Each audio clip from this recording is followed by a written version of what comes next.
Ever dreamed of buying your own private island? Our guest today actually did that along with a couple friends of his, and they did it for just $60,000 total. Mike Cossette is a travel enthusiast turned father of four. He is a 20-year veteran in the real estate investing and brokerage spaces. Mike, tell us about how you and a couple of buddies went out and bought a private island for five figures. Absolutely, Brian. And thank you for having me. We love the podcast, love everything that you're doing with your investment club, and really appreciate what you do for the industry. Yeah, the island. That is our ever evolving baby project that is constantly throwing fits and needing attention. But it is it's I'll break it down. The origination story of buying that island was midst of COVID, April. And I had a friend from Florida come in town. I haven't seen him in a decade. He was selling some stuff, and over a few late night cocktails, started chatting about this new thing called Hip Camp. So, for those of you who don't know what that is a kind of an Airbnb situation, peer-to-peer rental, where you can literally rent out a piece of land to campers. And they will go out there and pay a fee like they're staying in a house and just put up a tent or stay in a cabin. But it was called Hip Camp, and I think it's still around. I don't know if it's as popular, but I was explaining the process to my buddy from Florida. And the next thing I know, he shows up at my door the next morning. I think it's 7 a.m. Clearly, he had stayed up all night. He said, "Hey, last night you blew my mind. I found a piece of land I want to buy." I said, "Okay." I love the origin stories for these sorts of things where you get a few cocktails in, and the next thing you know, you're buying an island. Exactly. And he said, "I want to buy an island." I was flabbergasted, to say the least, and I had zero experience buying islands. I'm in Texas. He's in Florida. I said, "You know what? Let's see what happens. I'll help you buy this island. We'll figure it out together." No idea what we were doing. And so we get online. He shows me this island that had just come on the market. The backstory behind the island was a distressed island. The seller had to sell it. She was going through some issues with her health and could no longer be in Florida and had to get rid of this island during the beginning of COVID.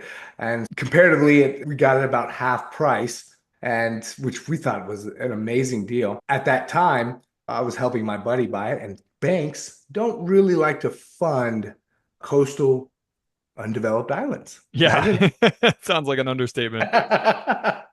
So this had to be a cash deal. And I knew that he didn't have all the cash to do that. So I was talking to my wife. I said, "Hey, I just want to let you know, our buddy's going to call and ask me if I want to go in on an island."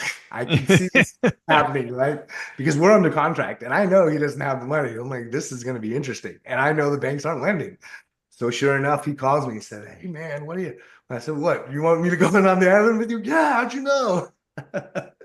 So, I was in Texas, and I called my other buddy who has just moved to Florida that didn't know the other guy. And I said, "Hey, would you like to join me on this investment into an island?" And he was all about it, wanted to deploy some funds. I needed another person in Florida to make sure we didn't have any nefarious things happening on coastal island in Florida that I couldn't Yeah, sounds like the imagine punchline to a joke. exactly what could happen there. And how And did your wife feel about all this? she was very hesitant, to say the I can see that. I can believe that. But she also knew that I was going to do what I wanted to do anyway. And she knew where she could get her leverage. If I could buy an island, that gives her a little bit of leverage to do some things that maybe I wouldn't be so happy for. Yeah, there's something she So, wanted to do. exactly. She's got that instinct. So, yeah. So, needless to say, we went in and we purchased the island. And that was, August of 2020 is when we finally closed on it. And throughout that process, every step of the way, we learned a whole bunch of new stuff about Florida environmental agencies, the federal environment, the EPA, and county environmental. I didn't know every department out there has an environmental agency. Apparently, and they're all pretty expensive to play ball with. Oh, I'm sure. Yeah, I can only imagine. Yeah, So so you that get was the, oh, yeah, yeah. so the island is undeveloped, right? And you guys are looking to put some kind of like permanent like glamping structure on there. Is that right? Yes. So because of the development restrictions of the island, we don't really have access to get electric lines, permitting from any of the environmental agencies, sewer, plumbing, water.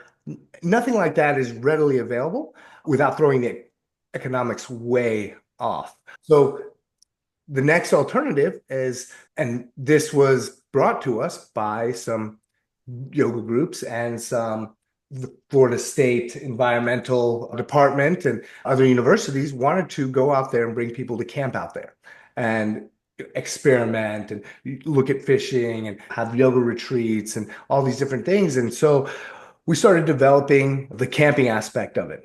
Now, as we start making a little bit of progress, one, the logistics to get out there are very difficult. The tide levels are insane.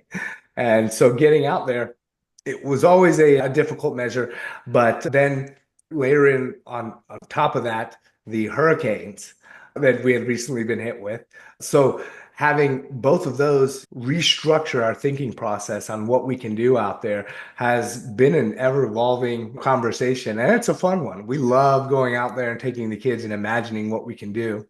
Right now, the plan, we have two plans, and you mentioned one earlier off the podcast with doing a container camping situation and anchoring giant corkscrews into the land. And so Yeah, to that a is container house. Yeah, exactly, yeah, we with love like a that. solar energy kind of thing.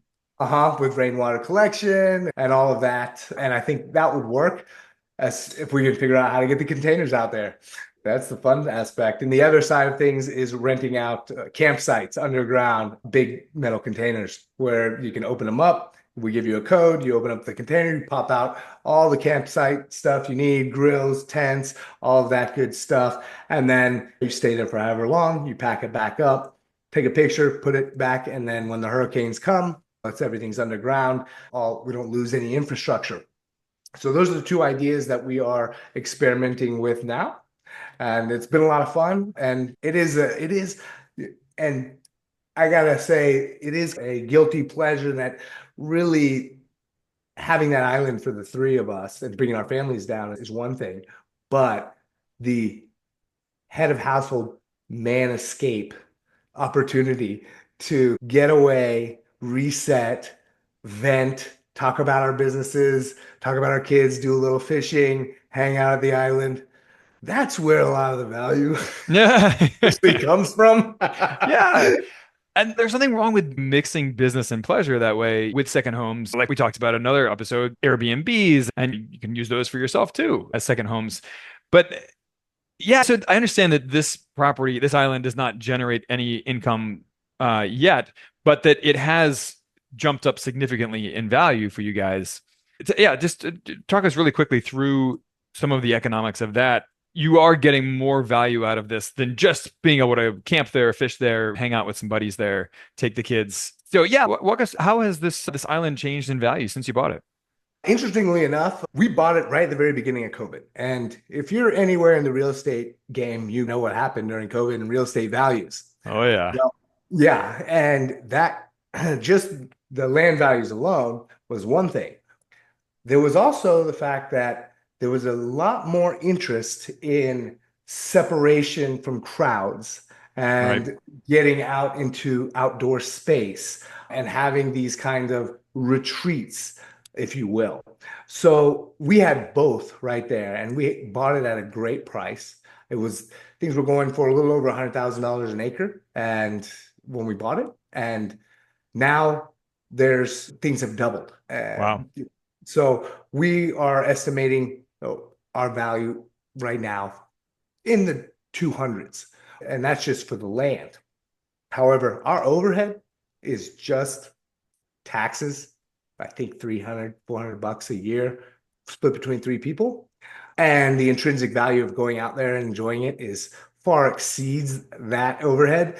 And then I don't know if you may have seen, maybe it's just the algorithm me showing me island stuff, but people are doing these entertainment islands, and the four college guys did this beer island I thing and sold it love for it. $4 million.